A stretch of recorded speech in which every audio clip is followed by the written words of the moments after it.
बिस्मिल्लाहिर्रहमानिर्रहीम। अस्सलाम वालेकुम वरहमतुल्लाहि वबरकातुहू। मेरी तरफ से आपको ईद सईद की ढेरों खुशियाँ मुबारक हों। अल्लाह करीम आपको ऐसी हज़ारों खुशियाँ नसीब फरमाए।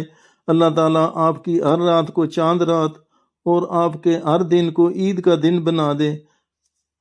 अल्लाह ताला आपको सेहत और तंदरुस्ती वाली, अमन और सलामती वाली, कामल ईमान वाली, खुशहाली वाली खूबसूरत ज़िंदगी अता फरमाए। अल्लाह ताला अपनी कुदरत से आपकी तमाम मुश्किलात और परेशानियों को आसानियों और खुशियों में तब्दील फरमाए।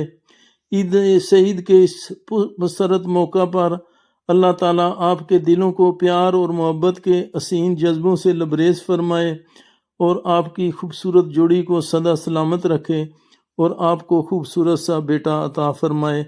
अल्लाह ताला मेरी दुआओं को आपके हक़ में कबूल फरमाए, अपना फजल और करम फरमाए, आप पर मेहरबानी वाला मामला फरमाए, आपको बार बार उम्रा करने की, हज करने की सादत नसीब फरमाए। आमीन सुम्मा आमीन। और आपको नबी करीम सल्लल्लाहु अलैहि वसल्लम के दर अक़दस पर हाज़री की सादत नसीब फरमाए। आमीन सुम्मा आमीन।